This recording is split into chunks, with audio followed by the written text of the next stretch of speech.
Bonjour, bienvenue. Nous continuons la lecture du livre de John Fenn en poursuivant les saisons de Dieu. Notre site web est cwowi.org. Vous trouverez des ressources en français sur cwowi.eu. Et maintenant, place au livre. 2 exemples d'insensibilité. Des années plus tard, j'assistais à un culte assis vers le fond, quand au milieu de la louange, j'ai soudain vu Jésus dans l'allée, près des premiers rangs. Il marchait juste à côté de l'estrade et allait poser les mains sur une personne en lui adressant une parole d'encouragement, puis passait à une autre, se déplaçant vers l'arrière. Parfois, il posait simplement une main sur l'épaule et parlait à la personne. Pour d'autres, il posait ses mains de chaque côté de leur visage ou sur leur tête. Je l'ai juste observé quelques minutes pendant qu'il se dirigeait vers l'arrière où j'étais assis. Quand il s'est approché à environ une dizaine de mètres de moi, il a levé les yeux et s'est tourné vers moi et m'a dit: Une vraie adoration a lieu ce soir. Il semblait que les personnes des 15 premiers rangs étaient prises dans l'adoration, mais l'implication diminuait à mesure que l'on s'éloignait de l'avant, et cela affectait manifestement la façon dont il pouvait exercer son ministère auprès des gens, ainsi que la façon dont il pouvait recevoir ce que Jésus leur donnait. Alors qu'il marchait vers moi, il continuait à poser les mains sur les gens et à leur parler, tout en gardant une conversation avec moi. Il poursuivit: Mais beaucoup ne réalisent pas que je suis là ce soir. Sur ce, il s'est approché de moi et s'est arrêté à côté de l'homme devant moi, qui était occupé à chuchoter à sa femme et n'arrivait pas à se calmer. Il resta là, regardant l'homme, les mains détendues et croisées devant lui, pendant environ 30 secondes, sans rien dire, juste en observant.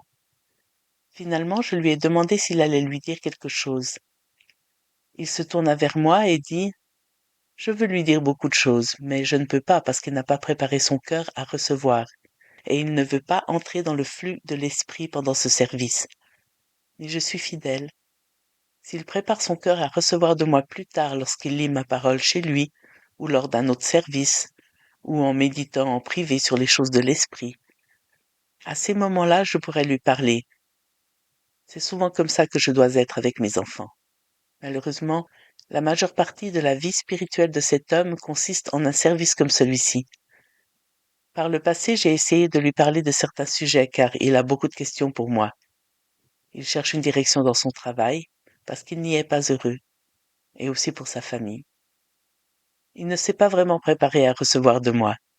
La sagesse qu'il me demande n'a pas été une priorité suffisante pour lui, même si je suis prêt à lui parler. Je me suis souvenu des fois où j'avais perçu dans mon esprit qu'il essayait de me dire quelque chose, mais que j'étais trop occupé pour prendre le temps. Puis, 1 ou 2 semaines plus tard, ce qu'il essayait de me montrer devenait clair.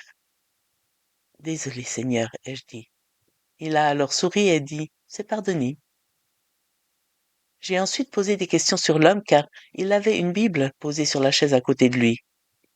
Il la porte, mais en dehors du service, il la lit rarement pour autre chose que pour une lecture superficielle. Parfois, il la prend pour la lire, mais il n'a pas appris à recevoir de moi à un niveau personnel. Alors il s'ennuie et la pose, même s'il me connaît depuis un certain temps, des années en fait. S'il voulait juste être en communion avec moi et persister en ma présence, il recevrait. Le deuxième exemple. Depuis plusieurs semaines, je réfléchissais à la guérison après des accidents ou blessures et à la question de savoir s'ils étaient vraiment couverts par le sacrifice de Jésus. Je savais qu'ils devaient l'être, mais je cherchais de la sagesse dans ce domaine, ainsi que des preuves dans la Bible qu'ils étaient couverts. Alors qu'un pasteur priait pour la guérison de plusieurs personnes, j'ai remarqué que beaucoup d'entre elles avaient été guéries de blessures subies dans des accidents de voiture et des accidents au travail et à la maison. Soudain, j'ai vu mon ange à ma droite, à environ 2,50 m. Quand je l'ai remarqué, il a dit: Une grande partie de ce que Jésus a guéri était des blessures. J'ai réfléchi à ce mot pendant une partie de la nuit, et je me suis demandé où cela s'inscrivait dans Il a pris nos infirmités et s'est chargé de nos maladies. Matthieu 8,17. J'essayais de me souvenir des blessures guéries dans les évangiles et les actes, mais j'ai vite été distrait par ce qui se passait au culte et je suis passé à autre chose. Cette révélation était particulièrement importante pour notre famille à cause de notre fils atteint de paralysie cérébrale. Le manque d'oxygène à la naissance avait tué une partie de ses cellules cérébrales, ce qui l'avait rendu mentalement retardé avec des handicaps multiples. Mais après cette nuit-là, j'étais très occupée et la plupart du temps, j'ai oublié le sujet le reste de la semaine. Je pensais l'étudier après les réunions 1 ou 2 semaines plus tard. Le samedi soir de cette semaine-là, un concert merveilleux eut lieu, et la présence du Seigneur remplit la salle. J'étais assis par terre avec mon fils aîné dans son fauteuil roulant à côté de moi. Soudain, mon esprit sentit cette présence familière de Jésus lui-même entrer dans la salle. Alors que j'étais assis là, à regarder la scène, il s'est approché de moi par derrière et s'est placé juste à gauche de mon épaule gauche. J'ai baissé les yeux pour voir ses pieds et sa robe, mais je ne voulais pas me retourner, car j'étais le seul à le voir. Alors j'ai continué à regarder la scène.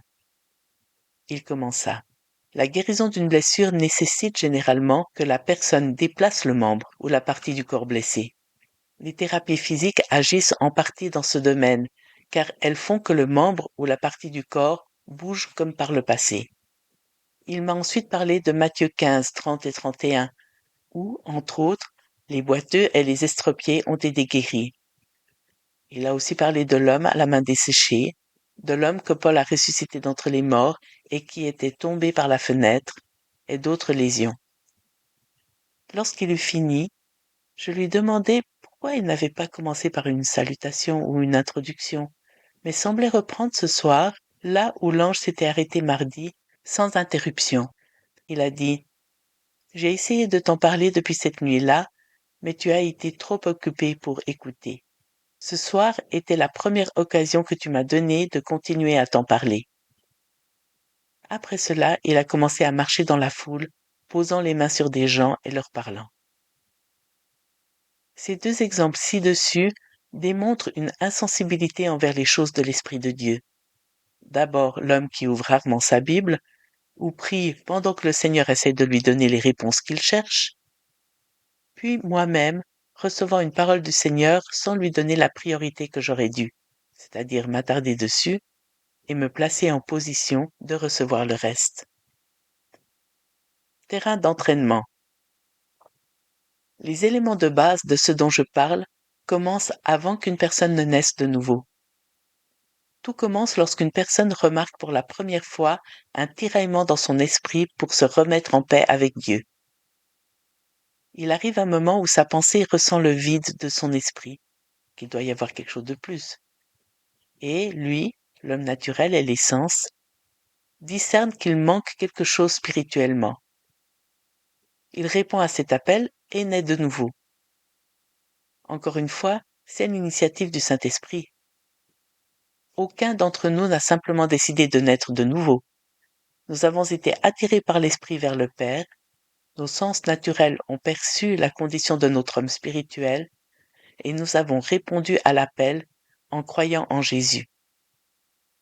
L'un des premiers terrains d'entraînement que la plupart d'entre nous rencontrent après être nés de nouveau consiste à entrer dans un service et à apprendre à laisser de côté les distractions et l'agitation de ce qu'on vit lorsqu'on va à l'église, ce qui relève des sens du domaine naturel, et à entrer dans le service de louange et d'adoration, ce qui est du domaine de l'esprit.